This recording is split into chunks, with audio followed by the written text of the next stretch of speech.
Hello, everyone. Hi there. My name is Chris Farah. Welcome to my channel, YouTube, or wherever you're listening to this, where I get into the season 20, episode 2 episode of Sister Wives.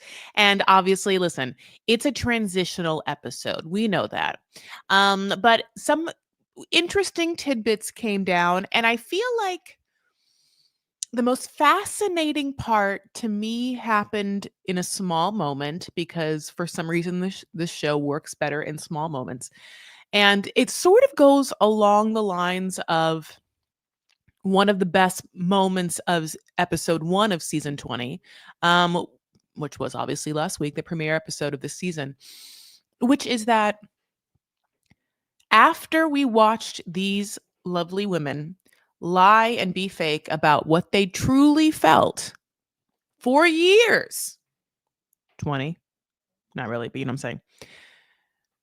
So now that they have been real and blown up what they thought their lives were and then rebuilding from the ground up, it hasn't taken very long for them to keep it real. Janelle has been more vocal about, let's just say, her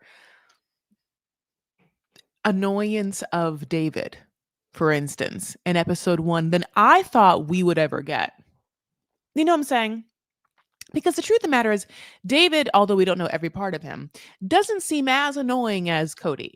And we never, Janelle literally telling him to shut the fuck up and is a monumental moment in all of our lives. It didn't happen till like season 18, 19.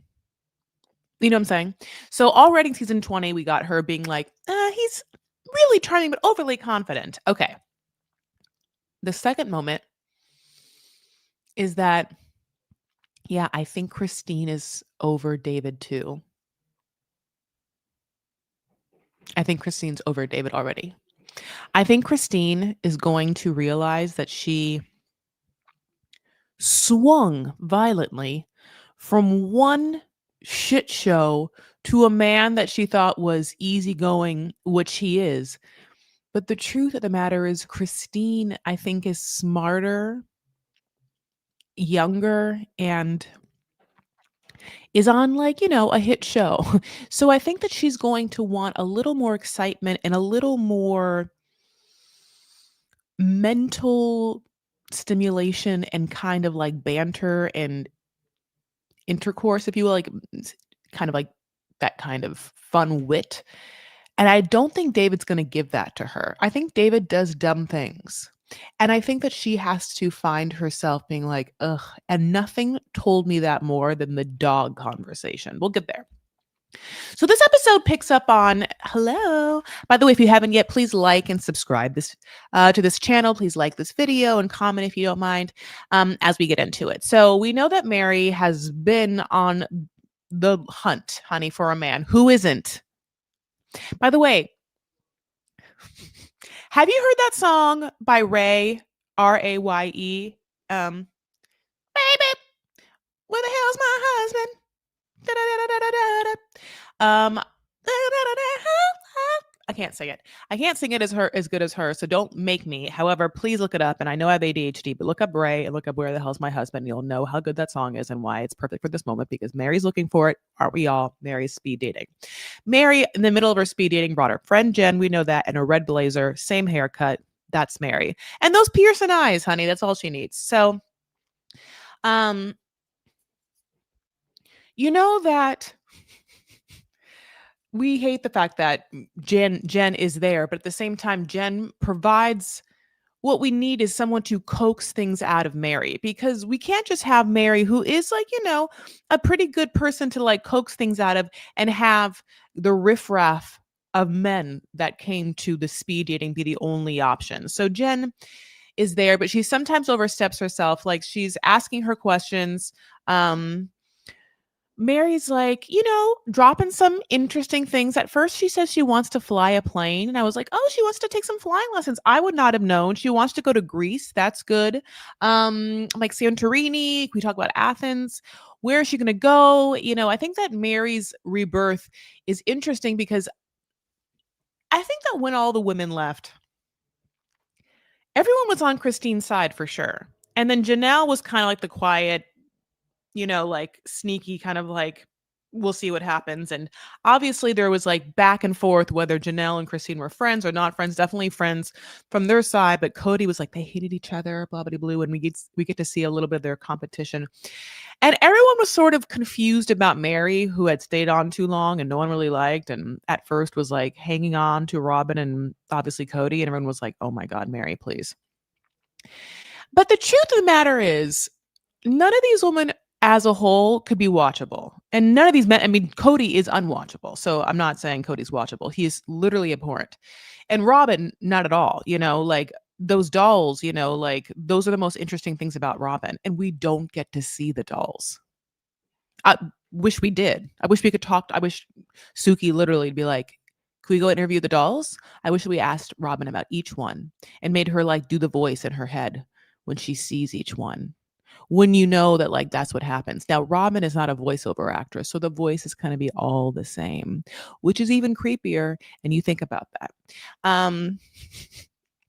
So, anyways, we're cutting in between Cody's song logs because Cody gets to pick and choose how he's filmed for this show. And we know Cody's Special Forces Brown loves to be considered someone who's like manly, roughing it, lumberjack. He had that like half up man bun in a second. So like he has an orange cap, honey, has an orange saw, and he's cutting down trees, honey, like they told us not to do. It's not Christmas. Anyway, so and we're obviously talking about Coyote Pass, which, obviously nothing has happened there and nothing will, whatever. And I told you the most interesting moment for me is seeing Christine's cracks about David. But I'll tell you the worst part of it is coming up, and I have a picture of it. So basically, Robin has been the one that's like holding on, or at least they're blaming Robin. Again, the other women are like, get fucking rid of it. We don't even live in that state. We just want our money and we don't get to like sue you for alimony or whatever child support. So this is what we get and give it to us. And Cody has been like not wanting to do it for whatever reason, like dragging his feet. Sometimes he's like, yeah, it's lazy or whatever. He doesn't know, or he's trying to find the right price, or he's just being an asshole that wants to punish them. But in this moment, it really turns into Robin's sentimental, emotional journey, where Coyote Pass is the ultimate symbol of like the family that was not, but almost was. And she says, and I mean, this is the part where I took 2 screenshots because I think it's so funny, because we all know how Robin's energy is. Okay, think about Robin's energy right now. Think of her face. Think of this. Think of the fact that it's like a perma frown. And I mean that in a way where I'm not like making fun of someone's face because of something that is like a beauty feature. I'm talking about someone's natural face is worried, upset, victimy frown. Right? I mean, this is what it is. Okay. She says 2 things. I mean, she says one thing, 2 shots. Me living so close, I just kept going out there and giving it my good energy. This woman, Robin, kept going out to Coyote Pass. Look at her. And giving Coyote Pass her good energy. That's why it didn't work out. You hexed it. I mean, that's like, must be the season of the witch. I mean, that's like, let's take off our clothes and run naked in the woods. I mean, that's what that is. I mean, so that's so funny to me, obviously. I think it's hilarious. And I like died over it. And I was like, oh my God, she's just so sad over it. She's just like, I think about her, yeah, like walking around being like, someday my house and all of our homes. No. And it also is like, okay, so she's the one that's just like, yeah, we'll keep all of this land for us to live on, for none of your kids ever want to see you again. And by your kids, I definitely mean your kids, because I know which ones are mine, and I know which ones I've given to you to be yours, and I know which ones are yours that I'll have nothing ever to do with, which is all the ones I didn't give birth to. Obviously, Janelle, doesn't want to live there, but wanted to in the beginning, like because she got the RV and stuff like that. But obviously things change. Christine never did, which we know that. Mary would have, which we also know because Mary would have done whatever. Mary was a team player. I mean, hardcore. And obviously Robin did. Um, the way that Cody talks about Robin is brought up two ways. He says things about Robin in this episode, and then also, Ma- uh, yeah, Mary and Janelle in their like FaceTime bring up something. But right here is where Cody says Robin has an angelic consciousness, conscious, and she's like close to God. You know what it is? I like to think that through Cody's like very simple musings, you can kind of like piece together the crime and see like how she does it and how she manipulates and what's important to him that she recognized and hit. I mean, like, believe me, Cody is a fucking asshole. And it's like, at the end of the day, Robin isn't a villain to me because Robin has never turned her back on her own kids. Right? And maybe that's what he means when she's close to God and has an angelic conscience, because he doesn't, right? Like okay. She is crying and says she's so tired. She just has to move on. And she's like, well, everyone else says I have to. And yeah, yeah, they've moved halfway across the country, have their own land. You know what I'm saying? And not only people are following suit, and it's not to Coyote Pass. That's a whole other thing. Is obviously we know Janelle is in North Carolina. Aren't they? And now they're all, which we'll get to. But basically, no one's like, yeah, Dad, I can't wait to get back to Flagstaff. Like, not nary no one. Okay, all this land, these 4 plots that have never been built on, that's been sitting there. Okay, so you can tell that to me that Cody doesn't want to, I feel like, even live in Flagstaff anymore. He wants to get the fuck out. And Cody, has moved all over the place. And by all over, it wasn't like, I mean, like France, Dubai, New York, Utah. No, I mean, like, Utah, Wyoming, Vegas, Arizona, like, God bless. But he says that he wants to move. And then he's like, she's like, well, not out of Flagstaff. And he's like, well, at least the valley. And I guess some part of Flagstaff, I don't know it that well. But it's interesting how I just one more thing is just it is interesting how for someone who really wants to be able to like call the shots and make the decisions, Robin has been able to manipulate him in such a soulful, mindful way. And I don't mean like soulful, like like beautifully. I mean, like I literally think that she manipulated his soul, and it's that he is just like a little puppet. Okay, he doesn't even like 'cause I really think that he wants to not live in Flagstaff, and he will just curtail anything to her, and she really gets to, like, call the shots. But she has to do it in a way that she thinks that he is. It's so interesting, and he thinks that she knows exactly what to do, like an infallible pope. I mean, that's some shit. Okay, so, um the reason, of course, why he says that he wants to leave, I think Flagstaff, specifically also the house they live in, is because that this is the house that he got like a fateful call. And I won't go over it, the call. If you're a Sister Wives fan, if you're not, move on. But and I get that as a parent, right? Like, but the thing about it is he didn't raise, Garrison in this house. This is just the phone call that he got the news from. And it almost feels like an ultimate running away from, like, any kind of accountability or responsibility it could be to, like, that person in this situation.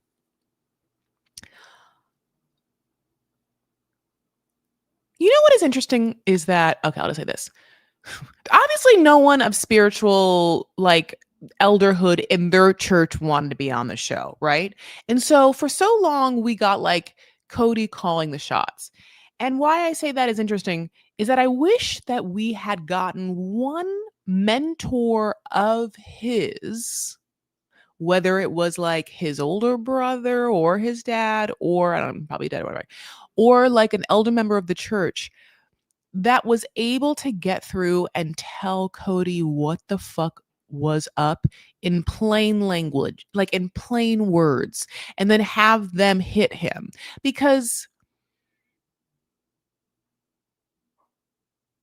it's interesting how he is unable to hear anything except what he wants to hear. And, I think this goes back to a little bit of like what Robin's doing. Robin will say things like that she wants the kids to come back or he has to do more things. And I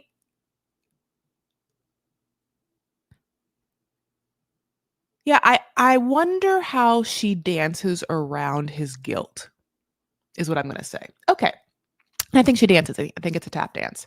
Like, I wonder how she uses language to like either pacify him or comfort him or use it at to her advantage to make him feel bad to get like situations. Because I feel like it's so there, it's so prevalent, but he's still like, I gotta move out away from this house, as opposed to being like, I have to on my like knees go to my children that are still alive and kiss them and be like, I'm so thankful you're still alive for me to tell you how very sorry I am and how much I love you because I still can. Again, I want to say this. It's very easy for me to say this because I've never had kids. And it really is a horrible, obvious tragedy. So I don't need to sit here and be like, he should do this or he should do that. But it's just, obviously wildly obvious he hasn't. In fact, from what we feel like we know, Garrison's funeral caused further harm, if not like irreparable, to like his relationships. What I feel like chiefly with McKelty, who we'll talk about. Okay, so a little bit of Mary going back to her, I mean, absolute shit show of a speed dating thing. And then this is where I do feel like, okay, well, it's not just me. Not just me on Hinge. Oh my God. I finally got on Raya, and Raya is horrible. It's so dumb. And it's this, I get shown the exact same people that I've already said no to. I cannot have gone through all of the people. I live in a major, major metropolitan city and the largest other city in this country I say I go to all the time. So they show me both. They show me men from both. From obviously, I don't know why I'm in New York and LA. And they show me the same ones. So I mean, what is it? Is it that the entire men on both coasts in my age range has already like blocked my profile in the like 1 week I've been on, and so that now it's only the same batch of bozos? Truly. Mary too, okay? Mary should be on Raya. She's a celebrity. And also Mary deserves it because obviously Mary's been catfished. Maybe Mary shouldn't be anymore like app dating. You're right. Listen, okay. So Mary meets Lee. Lee gives nothing. He's weird. Then Mary meets Jeff. Now Jeff does something he shouldn't do, which is like, oh, you're the house celebrity. Now, when Jeff says that at first, I thought that he was just maybe like paying mind to the cameras that are there, and certainly are cameras there. But no, it's very obvious that he literally knows Sister Wives. Now that in itself is impressive, but not a turn on. Probably not. I wonder how to like dance around that. It's not what he did. It wasn't hot. So Mary suffers fools. Obviously. It's her middle name. So she's like, "Okay, Jeff," and she tries to change the subject, and then he starts to make dumb jokes about polygamy. It's how he found out that, like, he actually knows the show they're on, and not just this is a reality show that I see being filmed right now in real time. And she's like, "Well, I like," not to him, in the confessional, "I like dumb jokes. Let's put that out there. I'm freaking hilarious, but he is fucking shitty." And it's true, like, of course, there is this thing. And it feels even more loud in certain age brackets of certain white boomer men, where it's almost like they'll say something so outrageously offensive And their tone and their face makes you truly realize they don't think it is. They see it from their own side that it's either funny or cute or they're being charming or they're right. Where you're like, can we slow everything down, roll back the tape? And you have to like make his eyes open and watch it and be like, pretend you are not you and listen to that. But anyway, so, because yeah, that's offensive. You just met this person, but it happens all the time, right? But it's that certain demographic that it really just like needles at home. So then she gets to meet John. John's boring. Daniel, she likes talking to Daniel. Daniel's 37, too young for me. 37. 37. My God. I mean, yeah. What was, yeah, I mean, just crying during, 9/11 because he's in a stroller. That's a young person, 37. I'm really lying. It's not like that. But she can't do it. So she's not winning. But we jump over to Christine. Now, this is where we find out that McKelty and Tony want to leave and want to move where to North Carolina, where Janelle has already been like trying to host things. McKelty has all of those brand new babies that Christine pretty much just moved there to like hang out with. Okay. And now McKelty wants to be by her siblings and have cousins for her kids because A, cousins are great, and B, McKelty has always like been down, down, down in that family game. And that's like one thing to say, but also when you're raised, the way that they were raised, being down in the family game is probably like such a comfort level and a safety level that like trumps how you find people in real life. And on top of that, they're, celebrities. They're celebrities. It's so funny. They are celebrities, right? Like this is episode 2 of season 20. This old ass man knows them. Like they are celebrities. And so I only say that is because it must be annoying to have kids like in a preschool and be McKelty with her eyebrows and people know her. Looks just like her mom with different eyebrows. And like they're like, oh my God, McKelty's sister wives. Oh, Tabitha, go play with McKelty's bloopity bloops. And I don't remember anyone their names. It's like you have to contend with that all the time. And so I'm sure for McKelty, who again is really family oriented, is just like, I just want to be by people who I can trust and know and like. Like my kids hang out with them. I can just drop them off. I'm not gonna think anything's gonna happen. It's like I grew up with these people. My sisters and my brothers. And so and we get a little like, to drive this home, we get a little flashback of McKelty being like kind of the last little, I guess, hurrah or Hail Mary pass to get this family to be like on one page together. And McKelty, much to other people's like confusion, had tried to hold on to a relationship specifically with Robin, but through Robin, her dad, and then we got to really realize it was through Robin. Robin was there like when her kids were born and stuff like that. Cody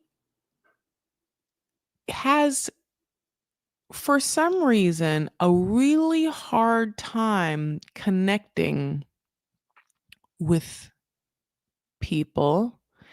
And he, a lot of the times, blamed the wives, right? Like, you didn't facilitate my relationship with my children, our children, your children. Like, you know what I'm saying? And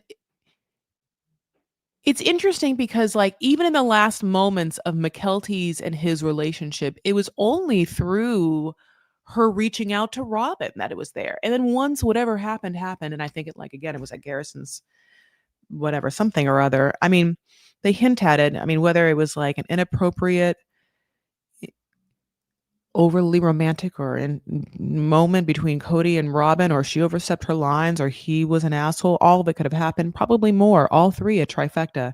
McKelty obviously has nothing to do with them, and now is like,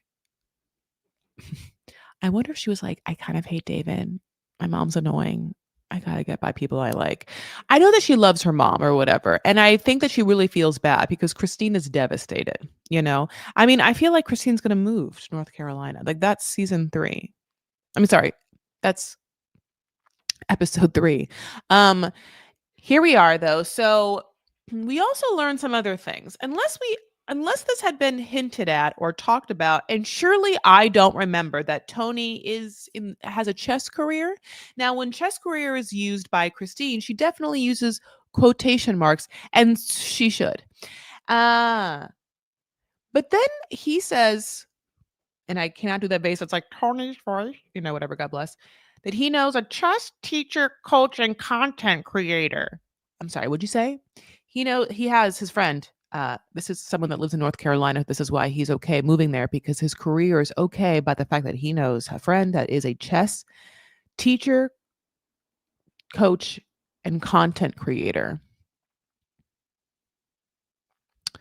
Now, here's the thing.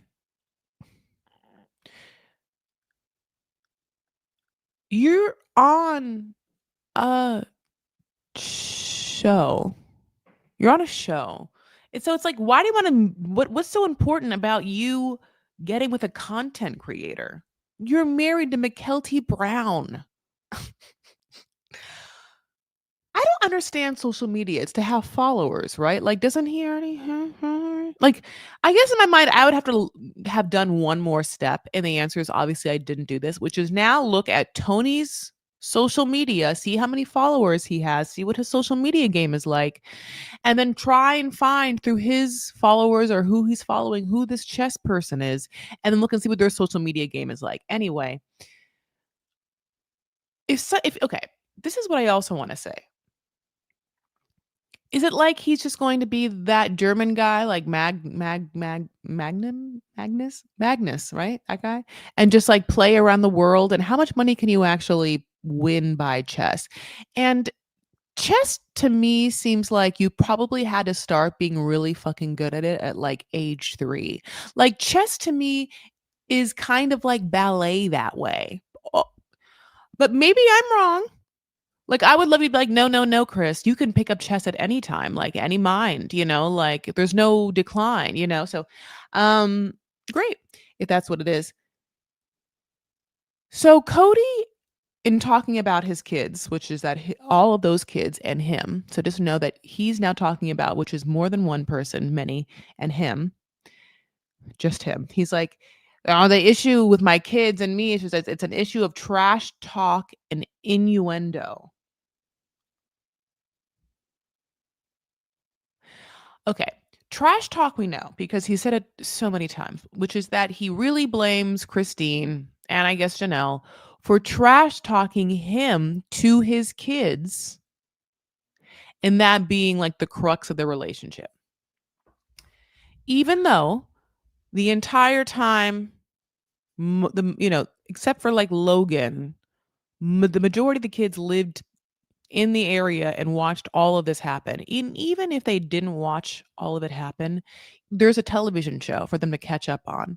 So they didn't have to like get trash talked to with Christine and Janelle. Like they saw what we saw.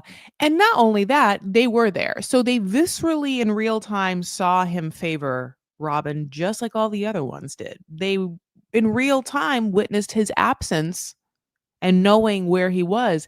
And listen, there's one of him and there's whatever, I can't 49 of that other one, not really, but like 14 or whatever of the other one. So of course, like your oneness is going to be hard to replace, and it sucks. And he's the dad, but at the same time, that's why it's really important for him to have married a supportive fourth wife. And it's so interesting because in episode 1 of this season, when they had the conversation, him and Robin, of like what it would take for them to bring on someone else, it was like, I need someone who's really in it, who takes it really serious, and who's like gonna love Robin. And I'll say this, he and Robin, at no time were they like, I'll tell you what she needs to do. She really has to be a good mother to these kids. You know what I'm saying? Like they never were like, She has to like and care for and be respectful for any of the children. Your kids, my kids, either one. Never needed to say it. It was not important. It's not important. Robin wanted to be a part of a family, but she never like tried to be a part of theirs. Like she wanted them to come to her and make a brand new ideal family where she's the first wife. And fundamentally, that's like changed the entire structure of the family. And there's too many people involved for you to do that reasonably and not have them be like resentful of you.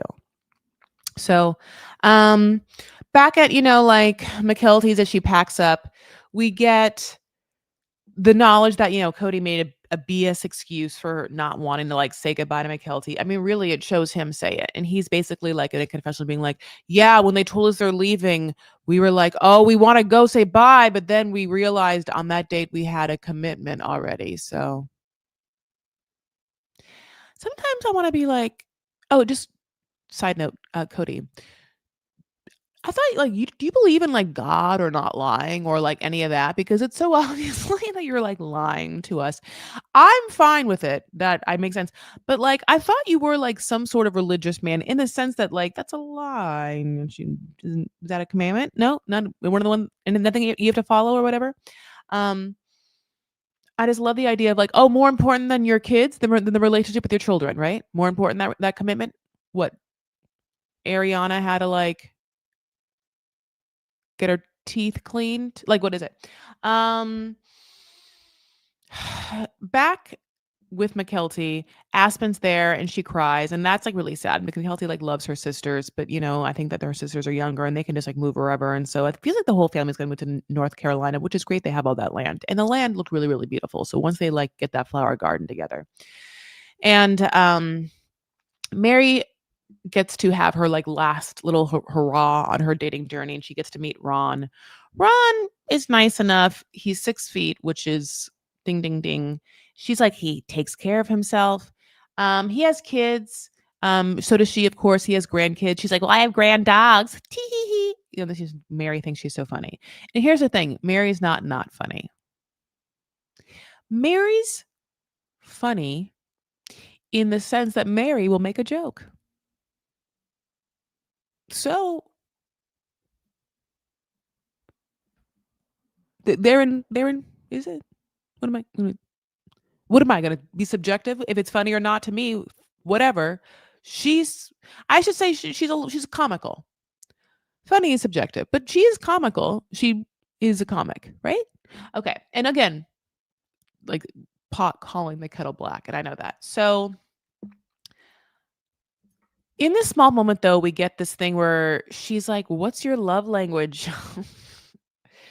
Oh no, he asks her what her love language is, and then she says it's touch. And then we jump to Cody, who's like, I had an experience with Robin, and then I realized my love language was touch. And I have a dirty mind. And so I'm like, yeah, that's when you guys first met before you guys got married, and you realize she does like have a great touch. You know what I'm saying? Cody, yeah, he's just like, I never felt love before, never was touched before Robin. I had all those kids. I never felt anything in my heart. She awoke me up. I was literally Sleeping Beauty, honey, passed out. And then Robin came and kissed me. And then to life, I jumped. Okay. I feel like I could have empath anger and rage for Christine and Janelle and Mary listening and watching this. And half of me feels like, Chris, me, please find the line where he is like doing this for a show, because it really is like so crazy and disrespectful to like have had marriages for like 20 years and be like, one time I had a situation. I'm sorry. One time I had an experience with Robin, and I found out for the first time ever, my love language is touch.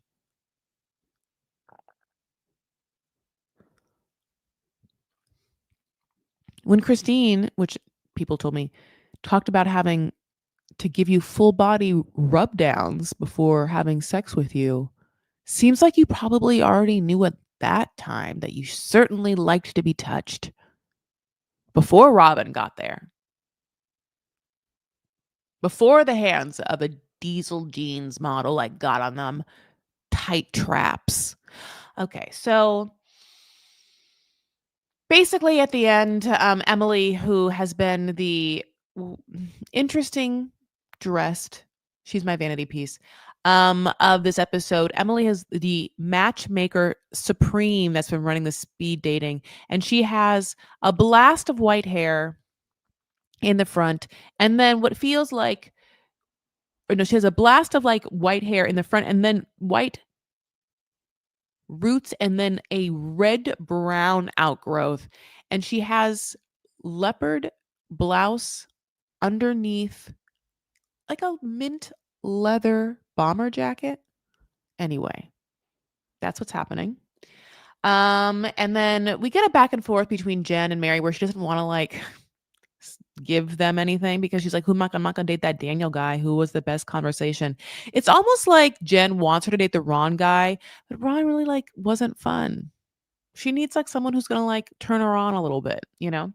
So this is where we get Christine and David, and as they're packing to move McKelty across the way, and David is annoying because he's found someone's like Yorkie and he wants to pretend to just take the Yorkie. And when he is on national television being like, let's just bring it, and says things like, polygamists like to eat dogs, and Christine has to be like, nope. And then Christine is also like, I'm fucking sad right now. My daughter is leaving with all the grandbabies I like worship. I don't want to deal with you and this dumb dog that's definitely our neighbors. You're on television. They're going to sue us. You can't just take someone's dog. And David just thinks you can. David's like, yeah, the dog ran away. He's like, no, the dog just like is gone momentarily, but the people want their dog. Like, that's an expensive ass dog. This isn't like back in the days of like some mangy mutt that got away that's like living outdoors anyway, that's like usually changed to like a back tree or something that just is now gonna like have a new home. This is an animal that someone takes care of and probably spends what looks like $200 every at least 6 weeks to get groomed, you stupid fuck. You know what I'm saying? Like, that's what I feel like her energy is. Okay. And when I felt that energy, I was like, oh, she's gonna divorce him. I need to hear if I'm right. Spoiler alert, I would like to hear that I'm right. Or wrong, I guess. You tell me if you like think I'm, if that's like a little too much. But um back to the Coyote Pass thing. So Cody basically had told Mary, like over the phone, that he was just going to put everyone's name on all the titles, which is, of course, what they should have done before, but especially because he's stupid and there's no way he would have been able to adjust everything right or whatever. Because he had tried to like archaically see like who owed what when obviously it's a shit show, and how dare you assume that you know better than like either courts or whatever. So he has to put all the names on all their titles for the land of Coyote Pass, and he has been dragging his feet. He does not want to do that. And he had told Janelle that he's going to, what I just said. And that includes Mary's name, who wasn't on a lot of the titles. And so then Janelle's like, great, well, tell Mary. And this happens in June. He's like, yeah, you tell her. And Janelle's like, fuck you. So then this is when she FaceTimes Mary and she tells Mary, and Mary and her just like, what an asshole. Yeah, he said this in June. It's August now. And this is where he really admits to camera that he thought Mary was just annoying. And so he dragged his feet because he didn't want to talk to Mary. But then Mary got her lawyers, and that's when he started to fucking have to do shit. And I was just like, it's one of those things where I'm like, well, did you just hear yourself say that? Do you know how stupid that makes you sound? It makes you sound like you have no emotional intelligence, that you have no accountability, that you won't just do the business thing that will stop this annoying person from being in your life. It actually is keeping this annoying person, in quotation marks is what you said, in your life because she needs the thing that you are holding over her head. Because the truth of the matter is, You might say she's annoying, but when there are crickets because you have no one, you will certainly wish that you had someone like Mary wanting something from you. So anyway, this is where Janelle and Mary also tee-hee, kiki, hoo-hoo over the fact that he has repeatedly, and we heard this also, used the phrase that Robin is his shy and pretty wife. Well, she's shy. Robin's shy. Robin's his pretty wife. And this always felt like a whistle, right? In a way, or like like a underneath this is what he's saying. Janelle is saying this. Janelle at first was like, well, I was shy when he first met me. And also, Robin is just manipulative and able to move in under the current, or she's able to move under the current of like dumb men for some reason. Okay. Cody likes to be the center of attention, and everyone now has talked about the fact that Cody's fucking vain. Robin has placated to the fact that he is vain by like having to keep her makeup on or clothes, whatever. She curled her hair camping and all that stuff. The shy is so interesting. And he said that, and he speaks to liking the fact that her smallness and her like ability to be like, I can't handle social interaction be the thing that he's so good at. You know what I'm saying? Because there's not a lot of things that a man like Cody can be so good at. But let's just say that you wanted to make him feel good at something. You could pick something. Like I could pick something right now, like breathing.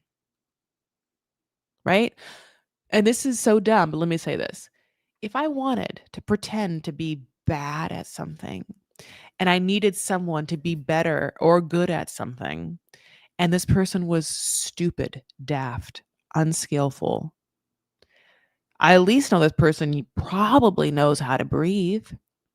And it's almost like, yeah, just it's playing dumb, but it's like and playing a victim or playing like in need or necessary in a way that is, I mean, just a full cosplay of a character that somehow hits like a nerve of his that like makes his proverbial dick hard. It's so interesting. And I love the fact that Janelle knows it.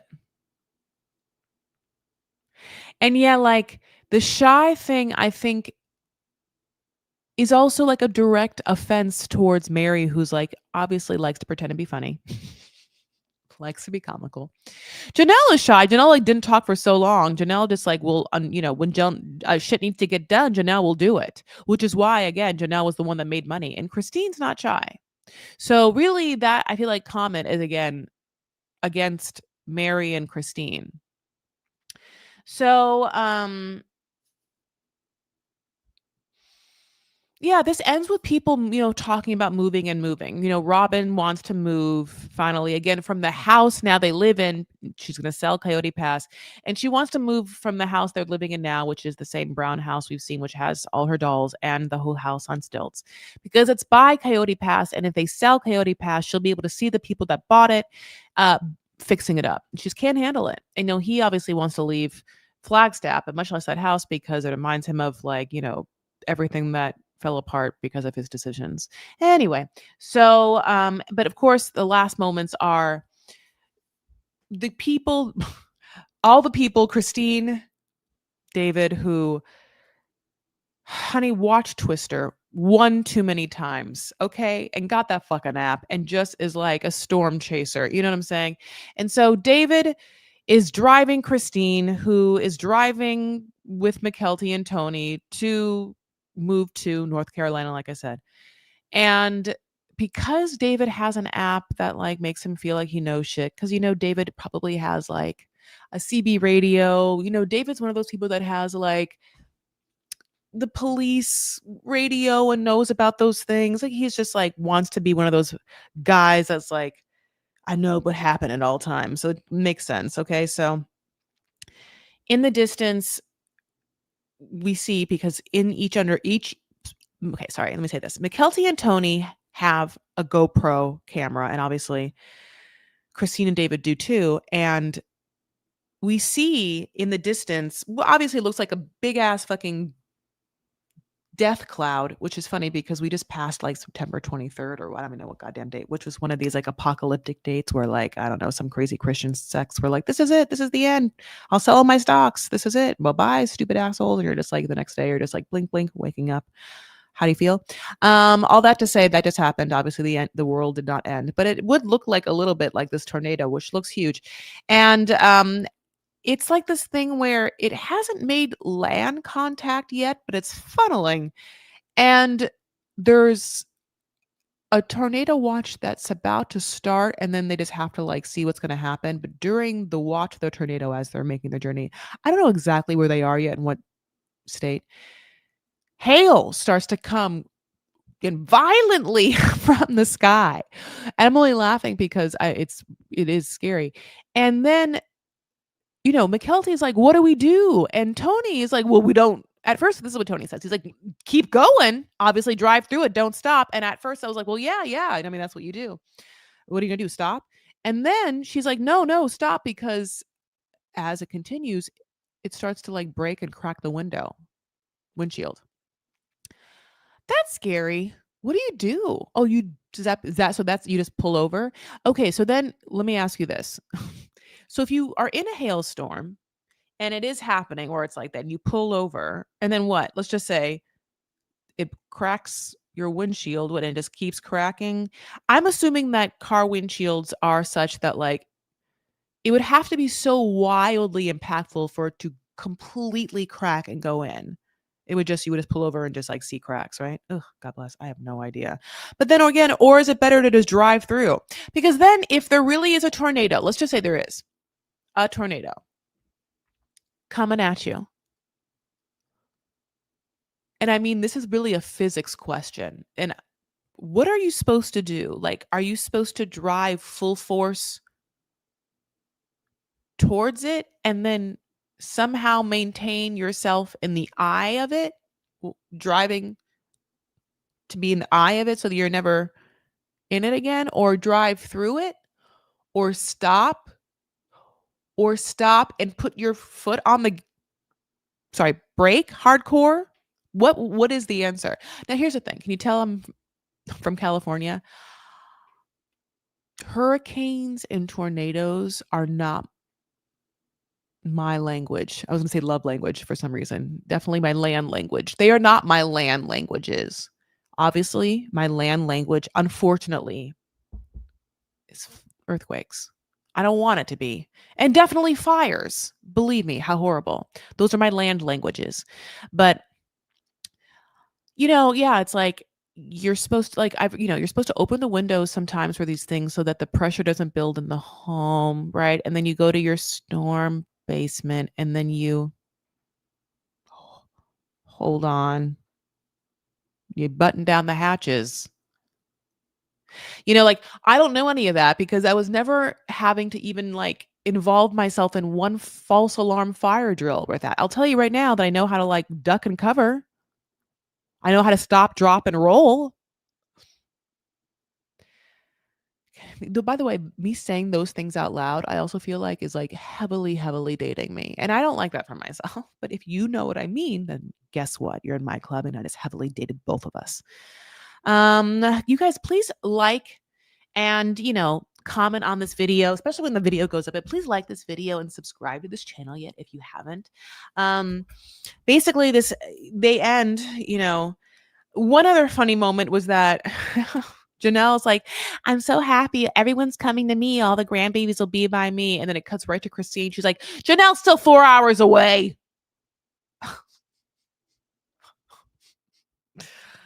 That's funny. Yeah, Christine. Well, you're going to move up there soon. I think Christine's going to divorce David and just move up there.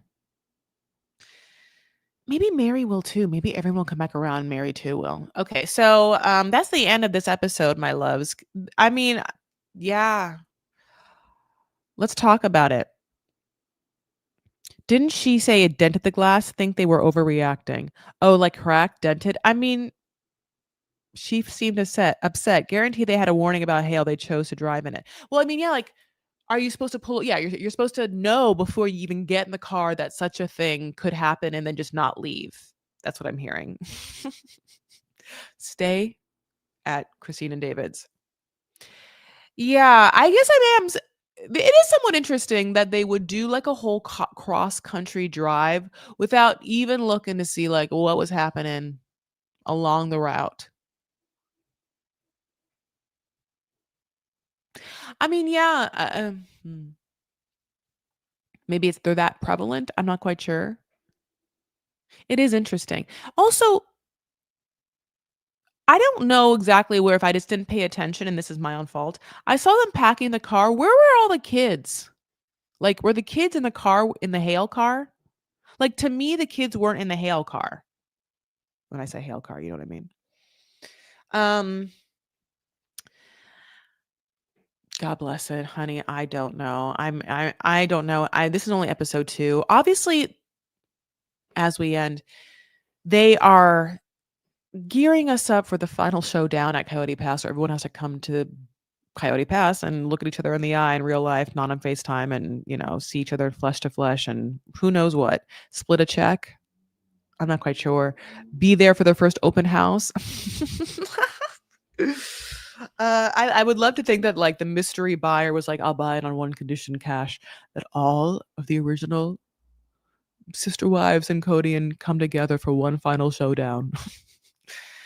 My loves.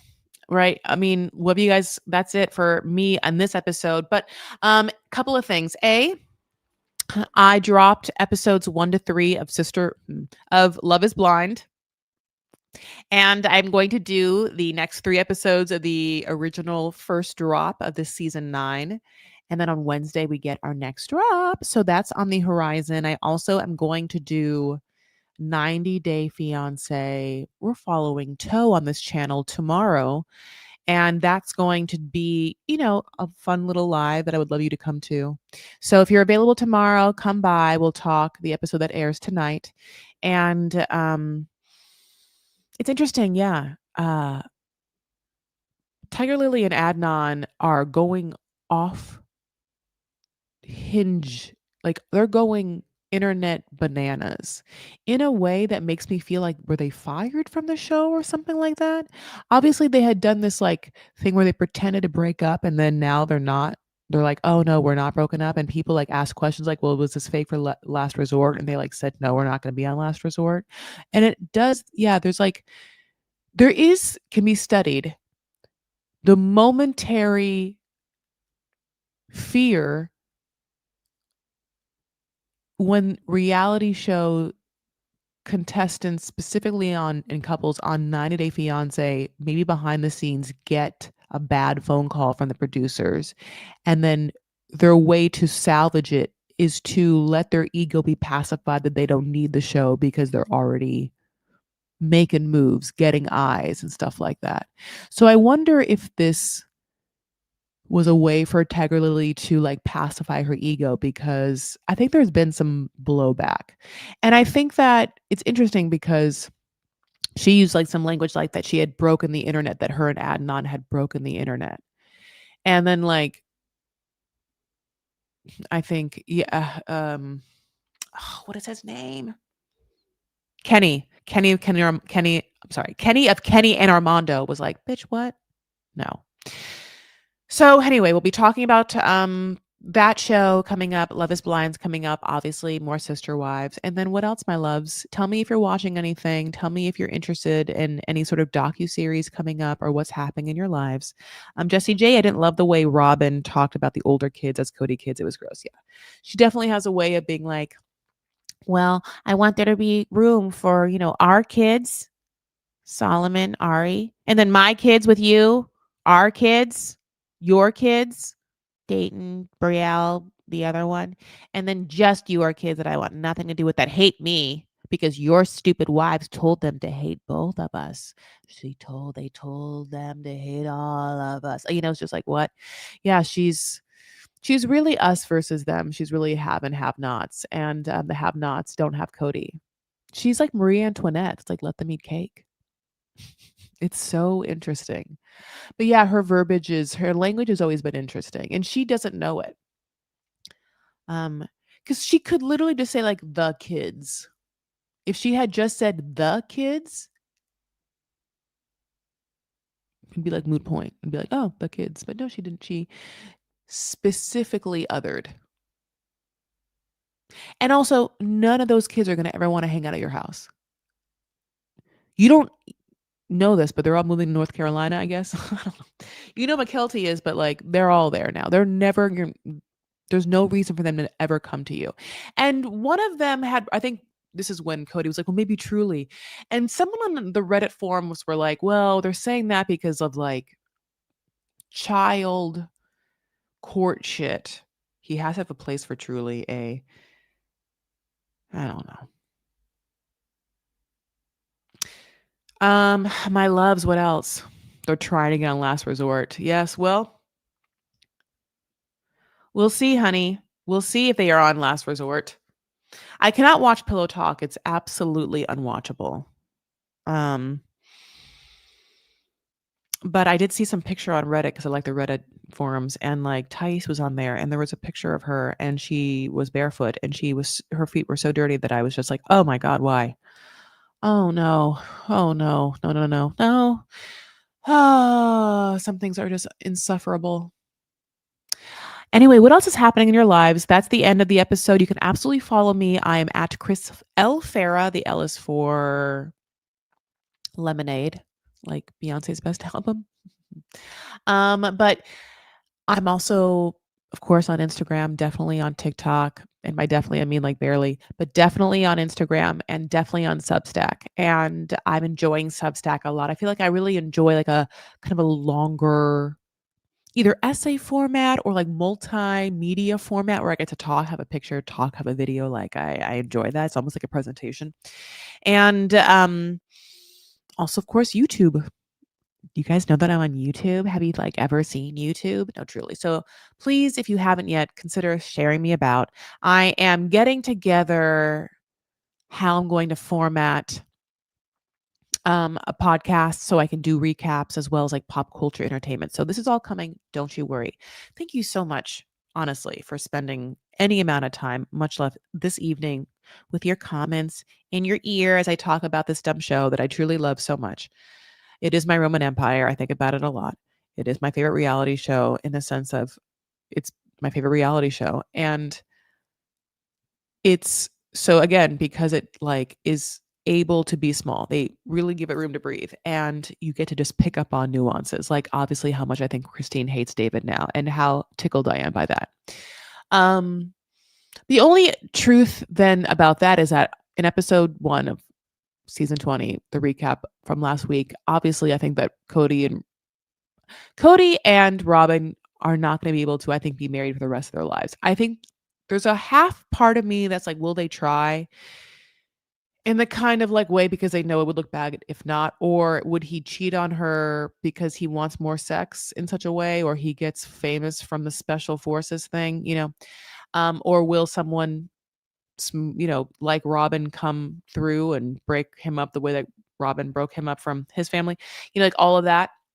But I also think that Christine thinks that David's too dumb. And so now I'm like, well, I wonder what couple will break up first. And if they know that there's trouble in paradise for the other, if they'll just try and hang on as long as possible to show up the other.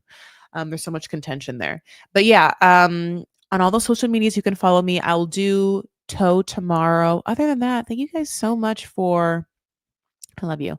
Thank you guys so much for being here and obviously listening to me rant about this. And tell me your thoughts. Tell me your grievances. Tell me your questions. Tell me the things that either I missed or, uh, yeah, the thing that like was the best part of the episode for you. For me, again, it's realizing Christine knows that David is dumb. Because unfortunately, there was a moment for me that made me think that Christine thought that David was like some miracle man. that was going to save her from a, life of being with adult. And I think that he is such a lovely person and definitely has given her attention and love in a way that she needed. But I do think that he's adult. And I think it's a good lesson for the nation to learn. Okay, so all right. All right. I'm gonna go, my babes. I'm gonna finish watching Love is Blind, which I'm super excited about, and then get some dinner. I think I'm gonna have chicken tacos. What are you gonna have for dinner? Thank you so much for paying attention to me for this hour. And also, I love you guys.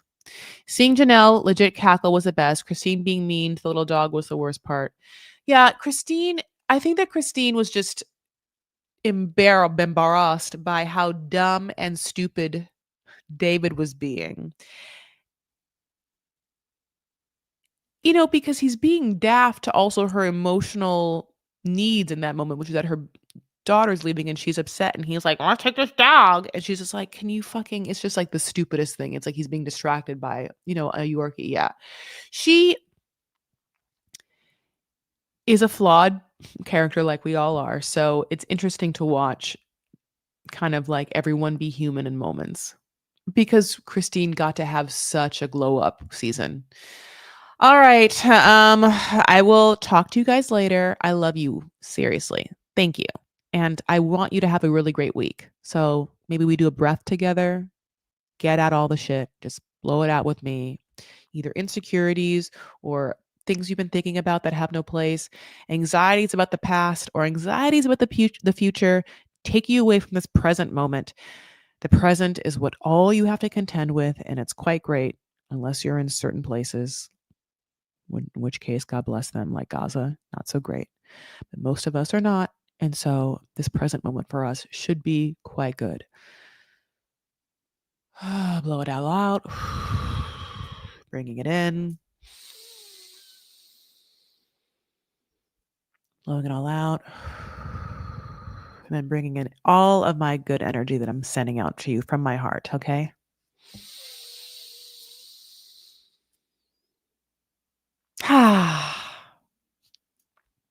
Take care of yourselves and then try and take care of someone else because probably we all need it. Stand up for what you believe and make some piece of art a day. And again, that can be your breakfast, but it also can be a poem, but it also could be the organization of your product drawer. Obviously, that's a little Chris Farah coded, but create some sort of joy or peace within yourself that like feeds your soul if you can. I think that like in these small moments that we can like give ourselves, there might be like some healing that will just somehow radiate to the world at large. And art is something that humans create. It is not something that computers do. Computers do the thing that like makes my voice and my image comes to you. But the words that are in my heart and in my soul are not chat GPT, right?